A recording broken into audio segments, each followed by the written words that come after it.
Everyone. तो आज हम लोग डिस्कस करने वाले हैं various terminologies used in disturbances और डिसऑर्डर्स ऑफ मूड।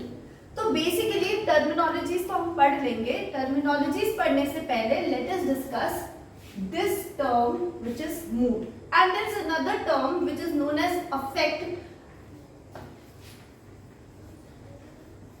इन दोनों का मतलब हम लोग पहले जान लेते हैं। Now usually what happens is कि हम लोग मूड और अफेक्ट को बहुत इंटरचेंजेबली यूज कर लेते हैं। मतलब कि मूड भी है, अफेक्ट भी जो है वो सेम है, but mood and affect are two different things. दो ये है एक ही चीज से रिलेटेड, लेकिन मतलब जो है वो डिफरेंट है। अब वो क्या डिफरेंस है, let us understand that difference. Now first of all is mood. Mood क्या है? इट इज एन इंडिविजुअल्स, एक आदमी की इमोशनल स्टेट या फिर उसकी इंटरनल फीलिंग्स, और आप इसको in short feeling of mind भी बोल सकते हो। तो एक इंसान एक समय पर किस तरीके के इमोशंस के थ्रू जाता है या क्या इमोशंस फील कर रहा है, that emotional state is called as mood. This is subjective in nature. Subjective का मतलब है कि एक इंडिविजुअल खुद से बता रहा है। ओके जैसे कि मैं, अगर मेरे से आप पूछो हाउ आर यू फीलिंग ना, और मैं बोला I am feeling fine, I am feeling good, so ये क्या है, मेरा मूड, क्योंकि मैं इसको बोल रही हूँ। Now I can be happy, angry भी हो सकती हूँ, सैड भी हो सकती हूँ, एंग्शियस भी हो सकती हूँ, इरिटेटेड भी हो सकती हूँ, फ्रस्ट्रेटेड भी हो सकती हूँ, स्ट्रेस्ड भी हो सकती हूँ। तो ये सारे क्या है, अलग अलग इमोशनल स्टेट्स हैं। नाउ जब आप इन इमोशंस को एक्सप्रेस करते हो, that expressions of your feeling is called as affect. So affect is the expression of feelings। तो जो इमोशनल फीलिंग्स है, जो फीलिंग है, उस फीलिंग को हम बोलते हैं मूड। और जिस तरीके से आप इन फीलिंग्स को एक्सप्रेस करते हो, that expression is called as affect. जैसे अगर मैं कहूं कि मैं बहुत खुश हूं, दैट इज माई मूड, लेकिन वो खुशी में कैसे एक्सप्रेस कर रही हूँ, हंस रही हूँ, गा रही हूँ, नाच रही हूँ, that expression is called as affect. Hope इतना क्लियर हो गया होगा। तो चलो आगे मूव ऑन करते हैं।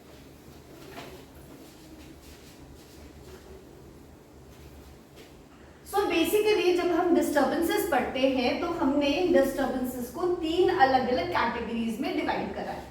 ओके तो जो टर्मिनोलॉजीज हैं हमारे पास में, वो तीन अलग अलग कैटेगरीज में आती हैं। So the first category is your pleasurable mood, the second one is unpleasurable mood, and the last one is your others category। ठीक है, the first category is pleasurable, second one is unpleasurable and third one is others। pleasure का मतलब वो चीजें जो कि आपको खुशी देती हैं। तो इस खुशी को आप क्या क्या टर्मिनोलॉजीज यूज करोगे, वो इसके अंदर आ जाएगा। अनप्लेजरेबल मतलब वो चीजें जो कि आपको हैप्पीनेस नहीं दे रही, जो सैडनेस वाली एक फीलिंग है, वो उसके लिए जो जो टर्मिनोलॉजीज यूज हो रही है वो अनप्लेजरेबल के अंदर आ जाएंगी। और कुछ ऐसी टर्मिनोलॉजीज भी है जो कि ना ही प्लेजरेबल है और अनप्लेजरेबल भी आप नहीं बोल सकते, इसलिए हमने उसको अदर कैटेगरीज में डाल दिया है। Now when it comes to pleasurable, तो हमारे पास में आती है चार major terminologies. The first one is euphoria, second one is elation, third one is exaltation, and fourth one is ecstasy। So pleasurable के अंदर में क्या क्या चीजें आ रही हैं, चार मेजर चीजें। कौन सी? First is euphoria, second is elation, third one is exaltation and last one is your ecstasy. Pleasurable के अंदर में आता है दो terminologies. The first one is grief and the next one is depression. तो ग्रीफ एंड डिप्रेशन ये दोनों ही एक ऐसी फीलिंग्स एक्सप्रेस कर रहे हैं जो कि हमें प्लेजर नहीं दे रही है, हमें खुशी नहीं दे रही है, इसलिए इसको हमने अनप्लेजरेबल कैटेगरी के अंदर में डाला है. Now last one is others, मतलब वो चीजें जो कि ना ही प्लेजरेबल है ना ही अनप्लेजरेबल है, वो है हमारी अदर कैटेगरी. इसके अंदर में आता है फियर, इसके अंदर आती है anxiety, panic, apathy, anhedonia, inappropriate affect, and last one is your ambivalence. Okay, so क्या क्या है हमारे पास में? प्लेजरेबल के अंदर में आ रहा है euphoria, elation, exaltation and ecstasy. अनप्लेजरेबल के अंदर में है ग्रीफ एंड डिप्रेशन. अदर्स के अंदर है fear, anxiety, panic, apathy, anhedonia, inappropriate effect and ambivalence. I hope इतने टर्मिनोलॉजीज आपने अभी तक लिस्ट डाउन कर लिए होंगे अपने नोट्स में, and I am really hoping कि आप रनिंग नोट्स बना रहे होंगे. So now let us get down on discussing the pleasurable effect. So उसमें सबसे पहले let us discuss euphoria. Now what is euphoria? Euphoria का मतलब है, अब euphoria तो मतलब something related to happiness, क्योंकि इसको हमने pleasurable वाली कैटेगरी में डाला था. Pleasurable मतलब happiness. So euphoria is something related to happiness. लेकिन हमने इसको डिस्टर्बेंसेस में डाला है, सो दैट मीन्स कि कुछ जो है it is deviating from the normal standards. So euphoria का मतलब है एक्सेसिव हैप्पीनेस, नॉर्मल से थोड़ा सा ज्यादा हैप्पीनेस. ठीक है, एक्सेसिव हैप्पीनेस और Joy. It includes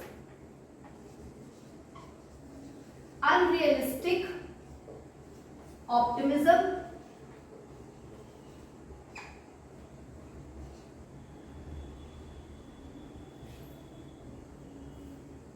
lack of insight, and most importantly a clear cause. So a feeling, a happiness वाली state, it is a excessive happiness, जो कि यूजुअली इंडिविजुअल जो है वो बहुत ज्यादा जॉयफुल मूड में है, बहुत ज्यादा हैप्पी है, और उसके पास में कोई क्लियर कॉज है नहीं हैप्पी होने का. So in the absence of this clear cause, if an individual is excessively happy, that means normal से थोड़ा सा ज्यादा हैप्पी है, and also he lacks an insight, that means he is not aware of this problem, that is euphoria. Let me give you an example. For example कि मैं जो हूँ गिर जाती हूँ और गिर के मेरे को फ्रैक्चर हो जाता है, and I mean extreme pain, and if somebody ask me how are you feeling, और मैं कहती अरे it's beautiful, I am fine, बहुत बढ़िया, सब कुछ बहुत अच्छे से चल रहा है, लाइफ तो बहुत अच्छी चल रही है, यार इससे अच्छी तो कभी हुई नहीं मेरी जिंदगी. सो दैट इज यूफोरिया. क्यों? क्योंकि मेरे पास में कोई कॉज नहीं है, मैं तो गिरी हूँ, मेरे को चोट है, मैं दर्द में हूँ, बट फिर भी मैं कह रही हूँ कि मैं बहुत ज्यादा खुश हूँ, तो I am excessively happy. Also मेरे फेस पे भी वो सारी चीजें दिखेंगी. That happiness, that affect can be seen on my face. बहुत ज्यादा स्माइल हूँ, बहुत ज्यादा हंस रही हूँ, ठीक है, तो दैट इज यूफोरिया. खुश हूँ एक्सेसिवली. सेकेंडली मेरे पास में कोई कॉज नहीं है, and thirdly I have a lack of insight, that means कि मैं अपने प्रॉब्लम्स के बारे में अवेयर नहीं हूँ, and I am not aware that I need a help here. And also I am unrealistically optimistic, कि मतलब बहुत एक्सेसिवली ऑप्टिमिस्टिक कि यार everything is going to be fine, बहुत बढ़िया होगा सब कुछ जो होगा, इवन इफ मेरे जो प्रॉब्लम्स हैं वो इतने ज्यादा है कि नथिंग इज फाइन, बट फिर भी मैं एक्सेसिवली हैप्पी हूँ और बहुत ज्यादा ऑप्टिमिस्टिक भी उस उस चीज के बारे में that everything is going to be fine. And also there is a lack of insight, ठीक है। अगर मैं कह रही हूँ कि ऑप्टिमिज्म इज गुड, लेकिन if I am taking an effort to improve a situation then only it is good. लेकिन अगर मैं कोई सिचुएशन के लिए कुछ कर भी नहीं रही हूँ और फिर भी मैं बोलूँ कि सब कुछ बहुत अच्छा हो जाएगा, that is euphoria. I hope euphoria clear है। Then let's move on to elation.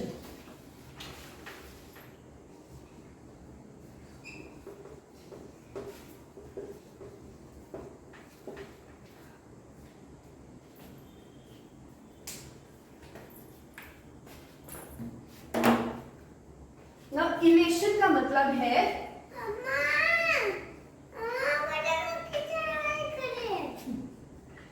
अच्छा ठीक है, okay, euphoria plus increased psychomotor activity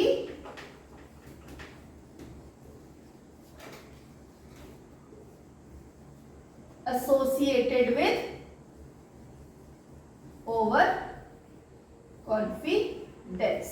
that means euphoria तो उस इंडिविजुअल को होगा, यूफोरिया के साथ साथ में उसकी साइकोमोटर एक्टिविटी जो है वो इंक्रीज हो जाएगी। Now when we are talking about psychomotor activities, so it is basically एक इंडिविजुअल की बायोलॉजिकल ड्राइव जिसके बारे में हम बात कर रहे हैं। तो बायोलॉजिकल ड्राइव जैसे उसका हंगर, उसका थर्स्ट, उसकी सिक्योरिटी नीड्स, उसका sexual drives, everything will increase.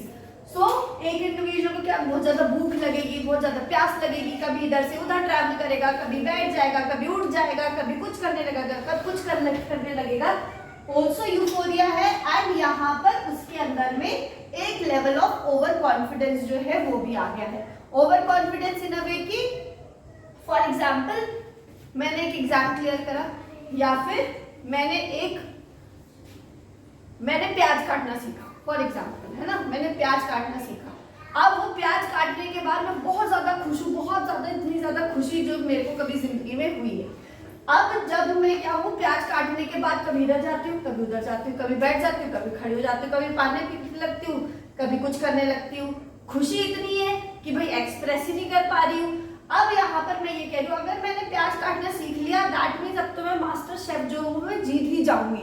Now this over confidence associated with euphoria and increased psychomotor activity, उठ रही हूँ, बैठ रही हूँ, चल रही हूँ, बैठ जा रही हूँ, पानी पी रही हूँ, खाना खा रही हूँ, कुछ भी कर रही हूँ, एनीथिंग आई एम डूइंग। सो ये सारी चीजें जो है वो बोलते हैं हम उसको elation.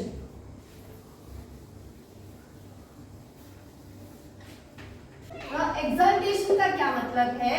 Euphoria plus elation plus grandiosity. That means euphoria भी होगा, इलेशन भी होगा एंड यहाँ पे एक इंडिविजुअल खुद को ग्रैंड समझने लगेगा। दैट मीन्स एक सुपीरियरिटी वाली फीलिंग उसके अंदर आने लगेगी जब वो खुद को दूसरों से बेहतर और दूसरों को खुद से इंफीरियर समझने वाली फीलिंग या फिर जो प्राइड उसकी आवाज में आपको नजर आएगा, that is your grandiosity. For example ना लेट्स टेक दैट प्याज काटने वाला एग्जांपल ओनली, ठीक है। अब जब मैं ये कहूँ कि अब तो मैं सारी डिशेस बना लूंगी या फिर मैं मास्टर शेफ जीत जाऊंगी, so that if I have that tone जहां पर I am not sounding rude या फिर arrogant, that is overconfidence. लेकिन अगर यही टोन में अगर प्राइड आ जाए या फिर मैं दूसरे को डिमीन करने लगूं कि यार मेरे से अच्छा प्याज तो कोई काट ही नहीं सकता, या फिर कि किसी और के बस की नहीं है प्याज काटना, ये सब तो बेकार लोग हैं, इन सबको मुझसे सीखना चाहिए। सो व्हेन दैट प्राइड वाली feeling comes in an individual, that is called as grandiosity. तो जब ग्रैंडियोसिटी आपके यूफोरिया और इलेशन के साथ में एसोसिएटेड हो जाती है, that is called as exaltation and last one is called as your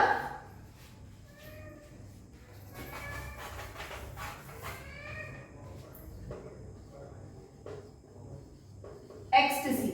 ecstasy का क्या मतलब है कि एक स्पिरिचुअल स्टेट एक इंडिविजुअल अचीव कर लेगा।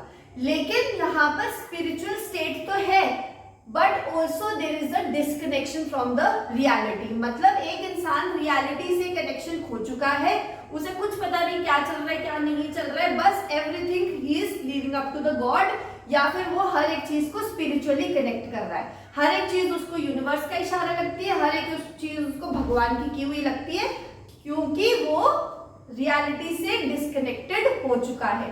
सो जब रियलिटी अवेयरनेस उसकी अफेक्ट हो जाएगी, इम्पेयर्ड हो जाएगी, एंड ऑल्सो एक स्पिरिचुअल स्टेट वो एक इंडिविजुअल अचीव करेगा, so that individual spiritual state along with this impaired reality awareness, this is called as ecstasy. For example, मैंने प्याज काटना सीखा, same example we are taking. तो अगर मैं अब ये कहूं कि ये प्याज काटना जो है ये मैंने नहीं काटा है, ये भगवान ने किया है, ये भगवान का इशारा है कि तुम जो हो वो कुछ ना कुछ अच्छा करने के लिए बनी हो, मैं तो भगवान हूं, ठीक है, ये जो है वो भगवान का किया हुआ है। सो जहां पर क्या है, एक तो मैं रियलिटी से पूरी हट चुकी हूँ कि भाई मुझे इतना ही नहीं पता कि प्याज काटने में क्या भगवान का इशारा हो सकता है। सो रियलिटी अवेयरनेस जो है वो खत्म हो गई, एंड ऑल्सो मैंने हर एक चीज को भगवान के ऊपर या भगवान के साथ कनेक्ट करना शुरू कर दिया, that is called as ecstasy. I hope आपको प्लेजरेबल मूड सारे क्लियर हो गए होंगे, जिसमें हम लोगों ने पढ़ा euphoria, elation, exaltation and ecstasy के बारे में। So now let's move on to the unpleasurable ones, जिसमें आता है grief and depression.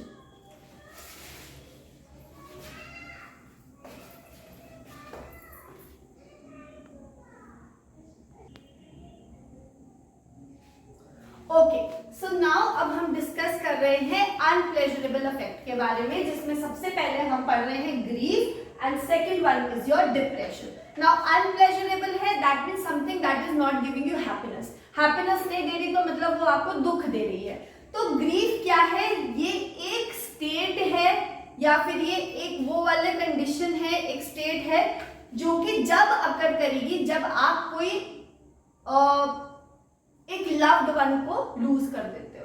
So that state of unhappiness या फिर सैडनेस वाली या फिर बीइंग अपसेट वाली वो जो स्टेट है, that occurs when you lose something that is very precious to you, और व्हेन यू लूज समवन और something that is very close to you. तो ये वाली जब स्टेट होती है that is called as grief. Now grief का क्या मतलब है, बेसिकली यहाँ पर क्या होता है, बेसिकली ग्रीफ में कि एक इंसान जो है वो इसके साथ में कोप अप कर लेता है यूजुअली। तो ग्रीफ को कोप अप करने के लिए एक इंसान को 2 हफ्ते लगते हैं, मैक्सिमम टू मैक्सिमम 2 वीक्स।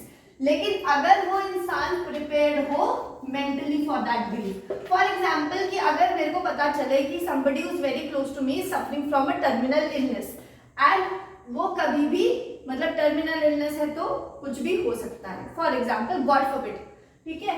तो अब जब I will lose that person because of that terminal illness, तो अब क्या होगा कि I am somewhere mentally prepared for it.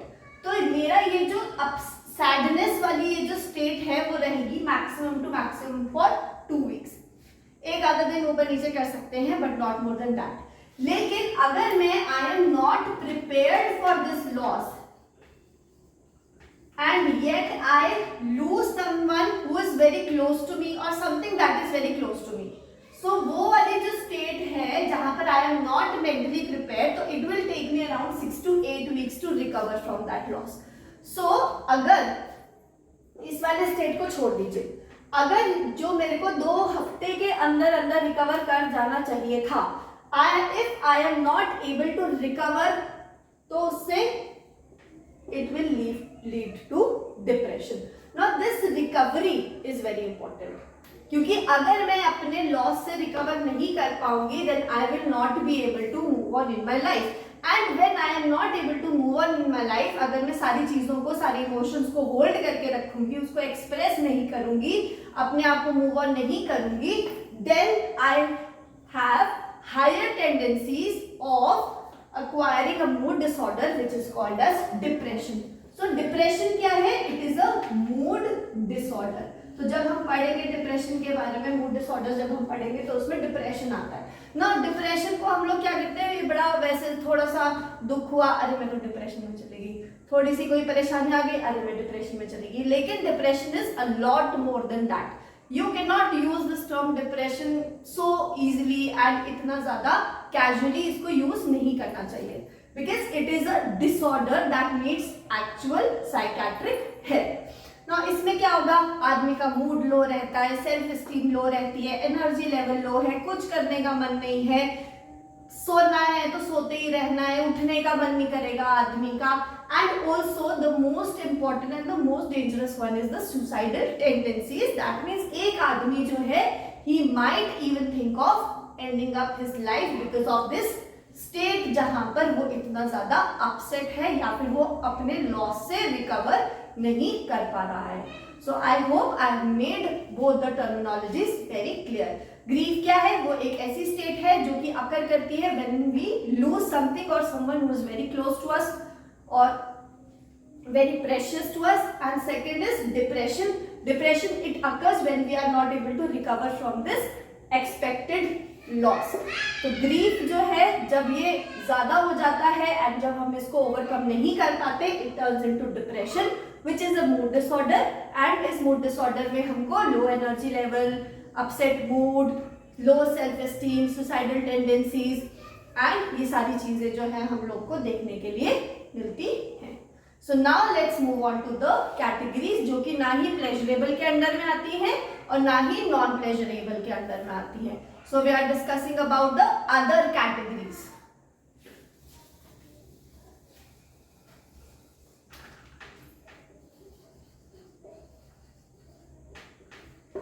So others में आता है सबसे पहले fear. Second one is your anxiety. And third one is your panic. अब ये ना तीनों बड़ी ही थोड़ी सी इंटर रिलेटेड सी टर्म्स हैं कि थोड़ा थोड़ा ही डिफरेंस है इसमें, लेकिन वो डिफरेंस जो है वो भी काफी बड़ा है। नाउ लेट्स अंडरस्टैंड कि क्या डिफरेंस है। बेसिकली ये तीनों ही ऐसी स्टेट है जो कि नर्वसनेस और टेंशन, स्ट्रेस, इन सारी चीजों से एसोसिएटेड है। लेकिन डिफरेंस जो लाई करता है वो ये है कि फियर वो स्टेट है जो कि अकर करेगी, वो नर्वसनेस, वो वरी, वो रेस्टलेसनेस, वो स्टेट जब अकर करेगी when we get into a particular situation, जब कोई रियल सिचुएशन हमारे साथ में अकर करती है। ना रियल सिचुएशन का क्या मतलब है कि फॉर एग्जाम्पल अब हमें पता है हमारी मम्मियों के लिए उनकी कांच की क्रॉकरी कितनी इंपॉर्टेंट होती है, उनकी है ना बोन चाइना का क्रॉकरी कितना इंपॉर्टेंट है, कितना बच्चों से ज्यादा इंपॉर्टेंट हो जाते हैं कभी कभी तो क्रॉकरी मम्मी के लिए। तो अगर मान लो कि तुम मम्मी का बड़ा ही प्यारा सा क्रॉकरी सेट जो हो वो तोड़ दो, वो क्या एक रियल सिचुएशन हो गई। अब आपको पता है कि मम्मी से पड़ेगी ही पड़ेगी, तो वो जब रियल सिचुएशन हो गई है, उस सिचुएशन में जब आपके फीलिंग्स होंगे, आपको डर लगेगा, आपको नर्वसनेस लगेगी, है ना, आपको टेंशन होगी, आपको समझ नहीं आए, कभी आप बैठोगे कभी उठोगे, रेस्टलेस वाली फीलिंग होगी। सो ये सारी फीलिंग्स जो अकर करेंगी जब एक रियल सिचुएशन अकर कर गई है, that is called as your fear. Whereas when all these situations, ये स्टेट जब अकर करेगी जब सिचुएशन जो है वो एंटिसिपेटेड है, that is called as anxiety. Anticipated का मतलब कि हुई नहीं है बट आप होने की टेंशन में पहले ही परेशान हो कि अगर ऐसा हो गया तो मैं क्या करूंगी। मान लो मैंने कहीं जाना है और मैं पहले से सोच रही हूँ अरे मेरी ट्रेन छूट गई तो मैं क्या करूँ, अरे अगर मेरा टिकट खो गया तो मैं क्या करूंगी। हुआ कुछ नहीं है लेकिन आप पहले से सिचुएशंस के बारे में सोच रहे हो और उस सिचुएशन के एंटिसिपेटेड सिचुएशंस के बारे में सोचने की वजह से जो स्टेट अकर कर रही है, that state of nervousness, that state of restlessness, that state of worry is called as anxiety. Fear क्या है, ये सब स्टेट जबकि कोई रियल सिचुएशन अकर कर गई है। एंजाइटी वो स्टेट जो अकर करती है जब सिचुएशन हुई नहीं है लेकिन आपने सिचुएशन को एंटिसिपेट कर दिया है पहले से ही, तो एंजाइटी अकर करती है। The last one is your panic. Now panic क्या है, बेसिकली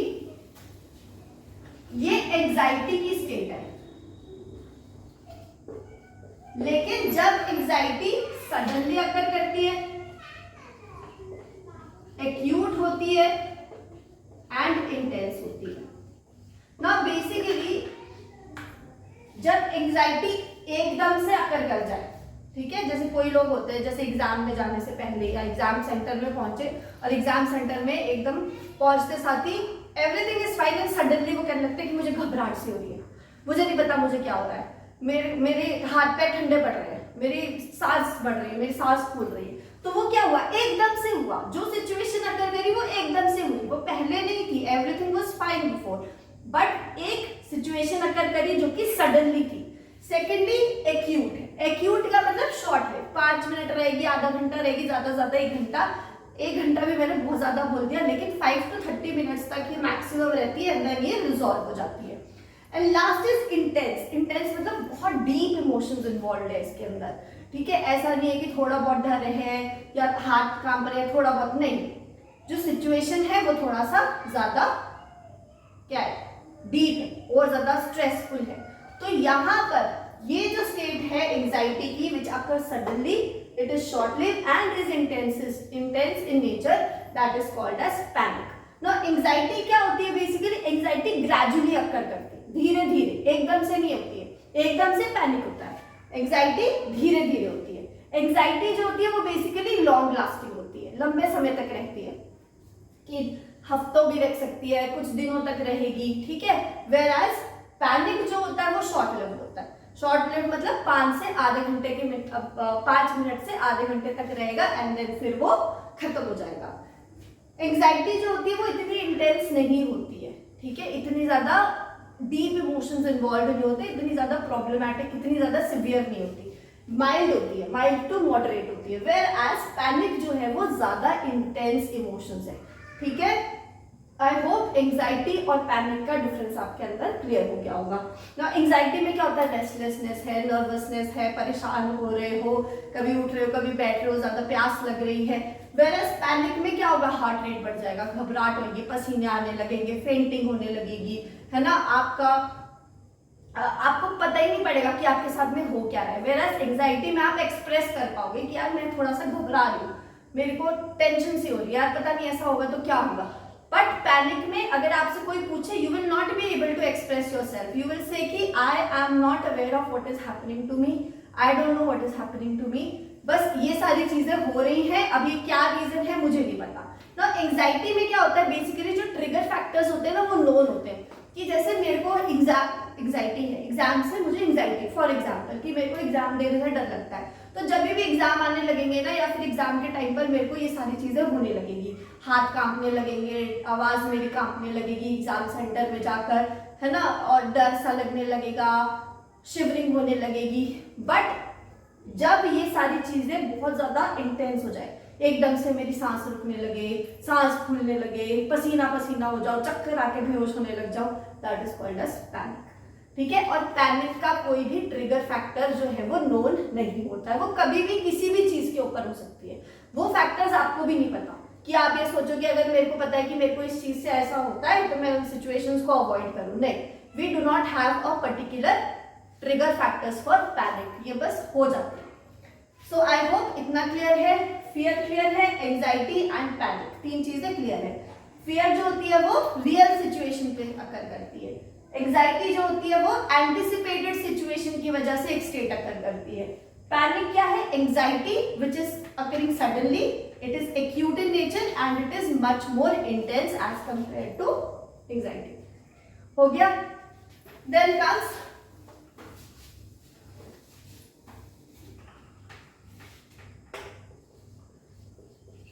apathy. Apathy का मतलब है lack of emotions. So apathy का मतलब basically we are talking about emotions. Like हम कहते हैं सिंपैथी शो करो, एम्पैथी शो करो, तो pathy, so we are talking about emotions. Whereas जहां पर ए लग जाए that means absence, so absence of emotions या फिर लैक ऑफ इमोशंस। एक आदमी को ना ही किसी तरीके का पेन फील हो रहा है, ना ही उसको किसी चीज का बुरा लग रहा है, ना ही उसको किसी चीज का अच्छा लग रहा है, उसके चेहरे पे कोई हाव भाव ही नहीं है, फ्लैट फेस है, उसका ब्लंट फेस है, no expression from that person's face because neither is that person feeling any pleasure nor is that person feeling any sort of pain. So that is called as apathy. Apathy का मतलब lack of emotions. ठीक है. Next comes your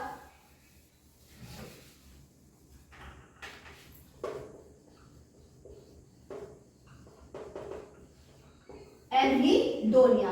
एनहीडोनिया का मतलब है कि एक इंसान who used to enjoy certain activities या फिर कोई एक्टिविटीज जो कि उसको पहले प्लेजर देती थी, now that pleasure has been missing. मतलब लैक ऑफ प्लेजर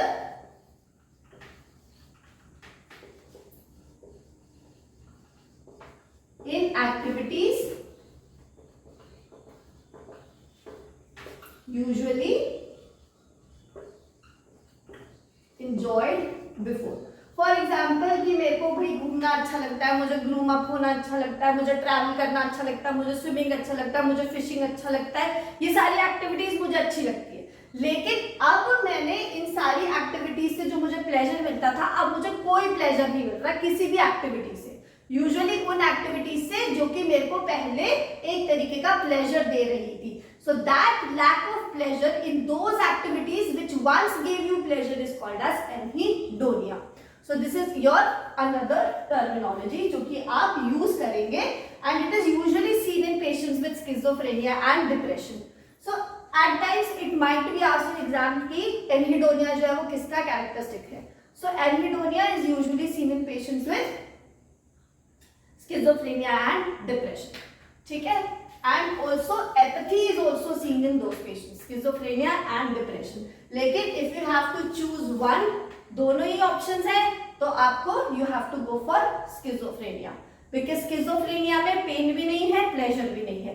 लेकिन depression में pleasure तो नहीं है, but there is some sort of pain or grief that a patient is feeling or might actually suffer.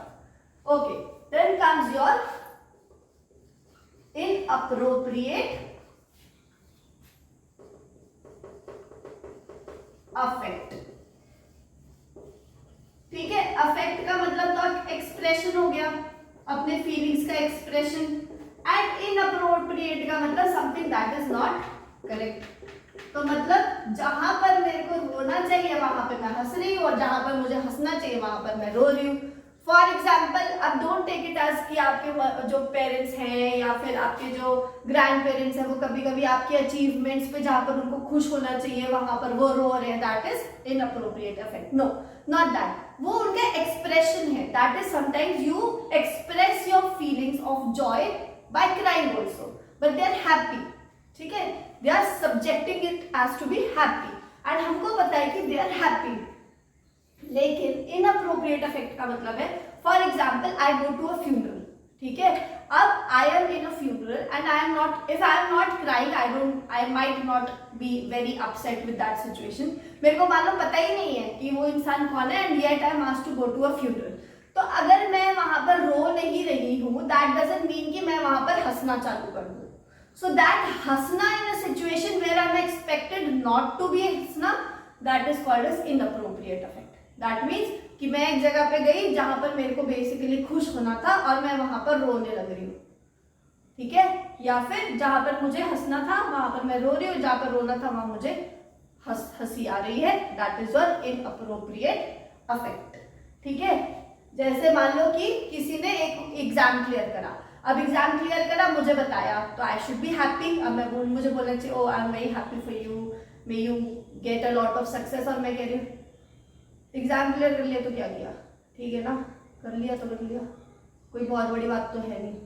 So that is what inappropriate affect. कि अगर मैं अच्छा कुछ एक्सप्रेस नहीं कर रही हूँ बट मैं बुरा एक्सप्रेस कर रही हूँ, या फिर जहां पर मुझे maybe I should not be very happy with a particular situation, वहां पर मैं बहुत ज्यादा हैप्पीनेस एक्सप्रेस कर रही हूँ. This is your inappropriate affect. मतलब रिवर्स इमोशंस में शो कर रही है. The last comes your ambivalence. Ambivalence का मतलब है कि two different emotions experienced at same time for a same situation। मतलब कि कोई एक सिचुएशन है या कोई एक इंसिडेंस है या एक कोई इंस्टेंस है, उस पर्टिकुलर सिचुएशन के लिए मेरे दिल में दो अलग अलग फीलिंग्स है, एक फीलिंग अच्छी भी और एक फीलिंग बुरी भी है। जैसे कि एक पेशेंट है, ठीक है, अब उसको बताया जा रहा है कि आप डिस्चार्ज हो रहे हो, तो वो डिस्चार्ज है, वो हैप्पी है, लेकिन वो उदास है क्योंकि वो घर जा रहा है उन लोगों के बीच में जो कि बहुत प्रॉब्लमेटिक है। या फिर वो खुश है कि उसको अपने माँ से मिलने के लिए मिलेगा, लेकिन वो दुखी है इस बात से कि उसकी मम्मी जो है वो बहुत ज्यादा गुस्सा करती है। तो दो अलग अलग फीलिंग्स हैं सेम सिचुएशन के लिए, सेम इंसान के लिए, ठीक है। जैसे कि एक टीचर होता है ना, जो टीचर डांट देते हैं या कभी कभी अच्छे होते हैं, तो कभी कभी हमारे दिल में क्या होता है कि ये जो टीचर है ये बहुत अच्छा है, लेकिन ना कभी कभी ये बहुत गंदा बिहेव कर जाता है, ठीक है। अरे यार वो वाली जो मैडम है वो कितना अच्छे से ड्रेसिंग सेंस है उनका, वो कितनी सुंदर सुंदर साड़ी पहन के आती है, लेकिन यार उनके ना जो साड़ी के जो ब्लाउजेस वो सिलवाती है ना, उनके डिजाइन बेकार करवा देती हैं, ठीक है। सो ये क्या है, सेम सिचुएशन सेम इंडिविजुअल, लेकिन दो अलग अलग फीलिंग्स। एक तरफ आप you are appreciative of this person and the second one you are critical of that person. So इसको हम बोलते हैं एम्बिवेलेंस, ठीक है। सो एक बार एक क्विक रिकैप कर लेते हैं, हमने क्या क्या पढ़ा। हमने पढ़ा मूड और अफेक्ट के बारे में। मूड एक फीलिंग है, अफेक्ट है इस फीलिंग का एक्सप्रेशन। तीन कैटेगरीज पढ़ी हमने डिस्टर्बेंसेस में। First is pleasurable, second one is your unpleasurable and last one is your others. Pleasurable में पढ़ा euphoria, that is excessive happiness without a clear cause. Second one is elation, euphoria plus increased psychomotor activity plus overconfidence. Third one is your exaltation, that is euphoria, elation along with grandiosity. And last one is your ecstasy, that means a spiritual bliss या फिर a trance-like state and often associated with disconnection from the reality. Second one is your unpleasurable mood, जहाँ पर grief and depression आता है। grief एक state है जो कि जब अगर करती है जब हमारा कोई लव्ड वन का लॉस हो जाता है, कोई चीज भी हो सकती है और कोई वो इंडिविजुअल भी हो सकता है। Then second one is your depression, ये एक मूड डिसऑर्डर है। Low feeling, upset, self esteem low हो जाएगी, मूड एनर्जी लेवल लो हो जाएगा, कुछ करने का मन नहीं करेगा, एपेटाइट डिक्रीज हो जाएगी एंड ऑल्सो सुसाइडल टेंडेंसीज होंगी। Then last one is your other categories, जो कि ना ही प्लेजरेबल है और ना ही नॉन प्लेजरेबल है। इसके अंदर आता है हमारे पास में fear, that is a state जो कि अकर करती है for the real situation. Anxiety, that is a state जो कि अकर करती है in response to an anticipated situation. Panic है anxiety that occurs suddenly, is short term and is also intense in nature. Apathy, that is lack of emotions. Anhedonia, that is lack of pleasure, usually in those things that were first or initially enjoyed by the individual. That is inappropriate affect, मतलब reverse emotions show कर रहा है, जहां पे खुश होना है वहां पे दुखी है, जहां पे दुखी होना है वहां। हेलो एवरीवन, तो आज हम लोग डिस्कस करने वाले हैं various terminologies used in disturbances और डिसऑर्डर्स ऑफ मूड। तो बेसिकली टर्मिनोलॉजीज तो हम पढ़ लेंगे। टर्मिनोलॉजीज पढ़ने से पहले let us discuss this term which is mood, and there is another term which is known as affect. इन दोनों का मतलब हम लोग पहले जान लेते हैं। Now usually what happens is कि हम लोग मूड और अफेक्ट को बहुत इंटरचेंजेबली यूज कर लेते हैं, मतलब कि मूड भी है अफेक्ट भी जो है वो सेम है, but mood and affect are two different things. दो ये है एक ही चीज से रिलेटेड, लेकिन मतलब जो है वो डिफरेंट है। अब वो क्या डिफरेंस है, let us understand that difference. Now first of all is mood. Mood क्या है, इट इज एन इंडिविजुअल्स, एक आदमी की इमोशनल स्टेट या फिर उसकी इंटरनल फीलिंग्स, और आप इसको in short feeling of mind भी बोल सकते हो। तो एक इंसान एक समय पर किस तरीके के इमोशंस के थ्रू जाता है या क्या इमोशंस फील कर रहा है, that emotional state is called as mood. This is subjective in nature. Subjective का मतलब है कि एक इंडिविजुअल खुद से बता रहा है। ओके जैसे कि मैं, अगर मेरे से आप पूछो हाउ आर यू फीलिंग ना, और मैं बोला I am feeling fine, I am feeling good, so ये क्या है, मेरा मूड, क्योंकि मैं इसको बोल रही हूँ। Now I can be happy, angry भी हो सकती हूँ, सैड भी हो सकती हूँ, एंग्शियस भी हो सकती हूँ, इरिटेटेड भी हो सकती हूँ, फ्रस्ट्रेटेड भी हो सकती हूँ, स्ट्रेस्ड भी हो सकती हूँ। तो ये सारे क्या है, अलग अलग इमोशनल स्टेट्स हैं। नाउ जब आप इन इमोशंस को एक्सप्रेस करते हो, that expressions of your feeling is called as affect. So affect is the expression of feelings। तो जो इमोशनल फीलिंग्स है, जो फीलिंग है, उस फीलिंग को हम बोलते हैं मूड। और जिस तरीके से आप इन फीलिंग्स को एक्सप्रेस करते हो, that expression is called as affect. जैसे अगर मैं कहूं कि मैं बहुत खुश हूं, दैट इज माई मूड, लेकिन वो खुशी में कैसे एक्सप्रेस कर रही हूँ, हंस रही हूँ, गा रही हूँ, नाच रही हूँ, that expression is called as affect. Hope इतना क्लियर हो गया होगा। तो चलो आगे मूव ऑन करते हैं।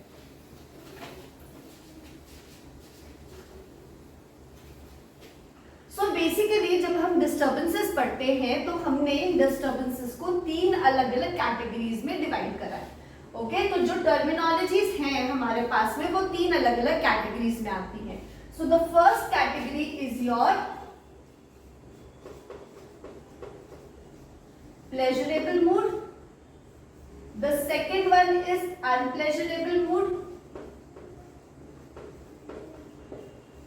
and the last one is your others category। ठीक है, the first category is pleasurable, second one is unpleasurable and third one is others। pleasure का मतलब वो चीजें जो कि आपको खुशी देती हैं। तो इस खुशी को आप क्या क्या टर्मिनोलॉजीज यूज करोगे, वो इसके अंदर आ जाएगा। अनप्लेजरेबल मतलब वो चीजें जो कि आपको हैप्पीनेस नहीं दे रही, जो सैडनेस वाली एक फीलिंग है, वो उसके लिए जो जो टर्मिनोलॉजीज यूज हो रही है वो अनप्लेजरेबल के अंदर आ जाएंगी। और कुछ ऐसी टर्मिनोलॉजीज भी है जो कि ना ही प्लेजरेबल है और अनप्लेजरेबल भी आप नहीं बोल सकते, इसलिए हमने उसको अदर कैटेगरीज में डाल दिया है। Now when it comes to pleasurable, तो हमारे पास में आती है 4 major terminologies. The first one is euphoria, second one is elation, third one is exaltation, and fourth one is ecstasy। So pleasurable के अंदर में क्या क्या चीजें आ रही हैं, 4 मेजर चीजें। कौन सी? First is euphoria, second is elation, third one is exaltation and last one is your ecstasy. Pleasurable के अंदर में आता है 2 terminologies. The first one is grief and the next one is depression. तो ग्रीफ एंड डिप्रेशन ये दोनों ही एक ऐसी फीलिंग्स एक्सप्रेस कर रहे हैं जो कि हमें प्लेजर नहीं दे रही है, हमें खुशी नहीं दे रही है, इसलिए इसको हमने अनप्लेजरेबल कैटेगरी के अंदर में डाला है। Now last one is others, मतलब वो चीजें जो कि ना ही प्लेजरेबल है ना ही अनप्लेजरेबल है, वो है हमारी अदर कैटेगरी। इसके अंदर में आता है फियर, इसके अंदर आती है anxiety, panic, apathy, anhedonia, inappropriate affect, and last one is your ambivalence। Okay, so क्या क्या है हमारे पास में? प्लेजरेबल के अंडर में आ रहा है euphoria, elation, exaltation and ecstasy. अनप्लेजरेबल के अंडर में है ग्रीफ एंड डिप्रेशन। अदर्स के अंदर है fear, anxiety, panic, apathy, anhedonia, inappropriate effect and ambivalence. I hope इतने टर्मिनोलॉजीज आपने अभी तक लिस्ट डाउन कर लिए होंगे अपने नोट्स में, and I am really hoping कि आप रनिंग नोट्स बना रहे होंगे। So now let us get down on discussing the pleasurable effect. So उसमें सबसे पहले let us discuss euphoria. Now what is euphoria? Euphoria का मतलब है, अब euphoria तो मतलब something related to happiness, क्योंकि इसको हमने pleasurable वाली कैटेगरी में डाला था। Pleasurable मतलब happiness. So euphoria is something related to happiness. लेकिन हमने इसको डिस्टर्बेंसेस में डाला है, सो दैट मीन्स कि कुछ जो है it is deviating from the normal standards. So euphoria का मतलब है एक्सेसिव हैप्पीनेस, नॉर्मल से थोड़ा सा ज्यादा हैप्पीनेस, ठीक है, एक्सेसिव हैप्पीनेस और Joy. It includes unrealistic optimism,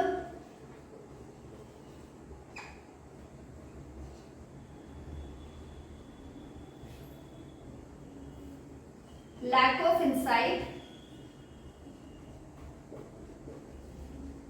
and most importantly a clear cause.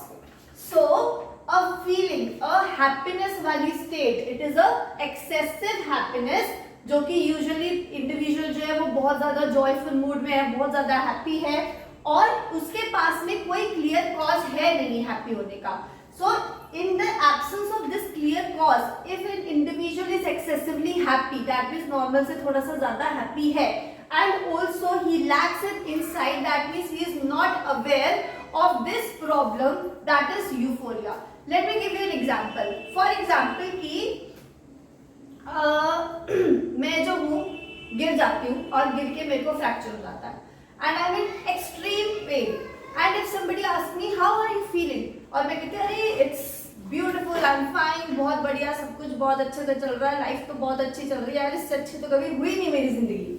So that is euphoria. क्यों? क्योंकि मेरे पास में कोई कॉज नहीं है, मैं तो गिरी हूँ, मेरे को चोट है, मैं दर्द में हूँ, बट फिर भी मैं कह रही हूँ कि मैं बहुत ज्यादा खुश हूँ, तो I am excessively happy. Also मेरे फेस पे भी वो सारी चीजें दिखेंगी, that happiness, that affect can be seen on my face, बहुत ज्यादा स्माइल हूँ, बहुत ज्यादा हंस रही हूँ, ठीक है, तो दैट इज यूफोरिया। खुश हूँ एक्सेसिवली, सेकेंडली मेरे पास में कोई कॉज नहीं है, and thirdly I have a lack of insight, that means कि मैं अपने प्रॉब्लम्स के बारे में अवेयर नहीं हूँ, and I am not aware that I need a help here, and also I am unrealistically optimistic, कि मतलब बहुत एक्सेसिवली ऑप्टिमिस्टिक कि यार everything is going to be fine, बहुत बढ़िया होगा सब कुछ जो होगा, इवन इफ मेरे जो प्रॉब्लम्स हैं वो इतने ज्यादा है कि नथिंग इज फाइन, बट फिर भी मैं एक्सेसिवली हैप्पी हूँ और बहुत ज्यादा ऑप्टिमिस्टिक भी उस चीज के बारे में that everything is going to be fine, and also there is a lack of insight,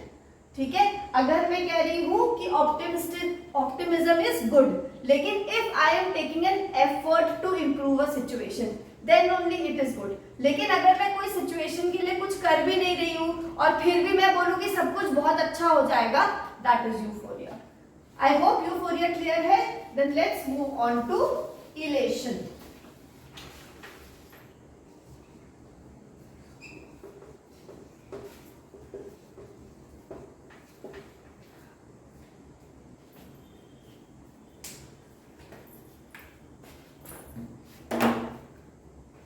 elation का मतलब है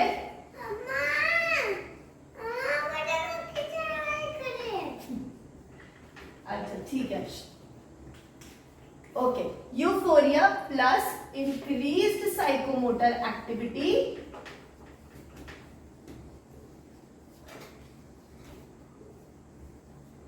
associated with over confidence। That means euphoria तो उस इंडिविजुअल को होगा, यूफोरिया के जाएगी। Now when we are talking about psychomotor activities, so it is basically individual की बायोलॉजिकल ड्राइव जिसके बारे में हम बात कर रहे हैं। तो बायोलॉजिकल ड्राइव जैसे उसका हंगर, उसका थर्स्ट, उसकी सिक्योरिटी नीड्स, उसका sexual drives, everything will increase. So एक इंडिविजुअल को क्या बहुत ज्यादा भूख लगेगी, बहुत ज्यादा प्यास लगेगी, कभी इधर से उधर ट्रैवल करेगा, कभी बैठ जाएगा, कभी उठ जाएगा, कभी कुछ करने लगेगा, कभी कुछ करने लगेगा। ऑल्सो यूफोरिया है एंड यहाँ पर उसके अंदर में एक लेवल ऑफ ओवर कॉन्फिडेंस जो है वो भी आ गया है। ओवर कॉन्फिडेंस इन अ वे की फॉर एग्जाम्पल मैंने एक एग्जाम क्लियर करा, या फिर मैंने प्याज काटना सीखा फॉर एग्जाम्पल, है ना, मैंने प्याज काटना सीखा। अब वो प्याज काटने के बाद मैं बहुत ज्यादा खुश हूँ, बहुत ज्यादा, इतनी ज्यादा खुशी जो मेरे को कभी जिंदगी में हुई है। अब जब मैं क्या हूँ, प्याज काटने के बाद कभी इधर जाती हूँ, कभी उधर जाती हूँ, कभी बैठ जाती हूँ, कभी खड़ी हो जाती हूँ, कभी पानी पीने लगती हूँ, कभी कुछ करने लगती हूँ। खुशी इतनी है कि भाई एक्सप्रेस ही नहीं कर पा रही हूँ। अब यहाँ पर मैं ये कह रही हूँ, अगर मैंने प्याज काटना सीख लिया, दैट मीन्स अब तो मैं मास्टर शेफ जो हूँ मैं जीत ही जाऊंगी। Now this over confidence associated with euphoria and increased psychomotor activity, उठ रही हूँ, बैठ रही हूँ, चल रही हूँ, बैठ जा रही हूँ, पानी पी रही हूँ, खाना खा रही हूँ, कुछ भी कर रही हूँ, एनीथिंग आई एम डूइंग। सो ये सारी चीजें जो है वो बोलते हैं हम उसको elation.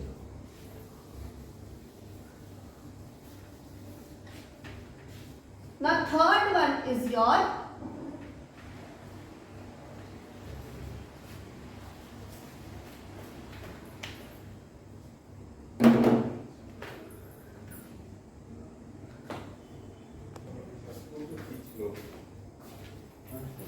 okay, so the third one is exaltation. Exaltation का क्या मतलब है? यूफोरिया